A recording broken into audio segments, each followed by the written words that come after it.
Here is a question. Read it carefully and think about the answer. Let us solve it step by step. Let us first understand the key concept here. The transformation requires converting a cyclic ketone, cyclohexanone ring in the perhydropyrene framework, into an acetyl group, -COH3, attached to the ring carbon. This means the C is equal to O of the ring must be removed, reduction of ketone to CH2, and an acetyl group must be introduced via Friedel-Crafts acylation on the aromatic part of the pyrene system. Wait more carefully. The starting material has a ketone on the alicyclic ring and the product has an acetyl-COH3 substituent on the aromatic pyrene ring.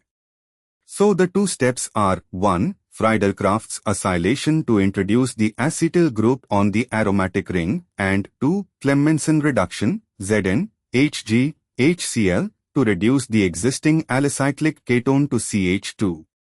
Step-by-step reasoning. 1. The starting material is a perhydropyrene with a ketone, cyclohexanone moiety, fused into the ring system, and aromatic rings. Circles in the structure indicate aromatic rings.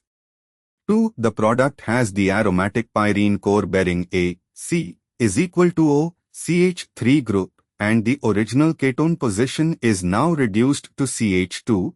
The cyclohexane ring no longer has C is equal to O. 3. To achieve this, first perform Friedel-Crafts acylation using CH3COCl-UlCl3 to introduce the acetyl group on the aromatic ring, step A. Then perform Clemmensen reduction using Zn, Hg, HCl to reduce the alicyclic ketone to CH2, step B. 4. The order matters for best yield. If Clemmensen reduction is done first, option A, the aromatic acylation still works but there is no issue in principle. However, option B does Clemmensen first then acylation, but option A does acylation first then Clemmensen. Actually, the key issue is Clemmensen reduction conditions. Zn, Hg, HCl could also reduce an aryl ketone, so it is better to do Clemmensen reduction first to reduce the alicyclic ketone, and then do Friedel-Crafts acylation. This way the newly introduced acetyl group is not subjected to Clemmensen reduction conditions.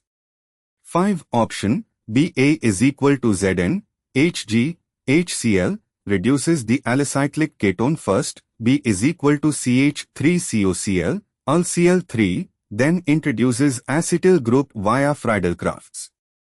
This sequence protects the acetyl group from being reduced and gives the best yield. 6. Why other options fail? Option A, acylation first, then Clemmensen. The Clemmensen step would reduce both the alicyclic ketone and the newly introduced aryl ketone, acetyl group, destroying the desired product. Option C uses alkyl chloride, CH3CH2Cl, instead of acyl chloride. This would give alkylation, not the acetyl group shown in product.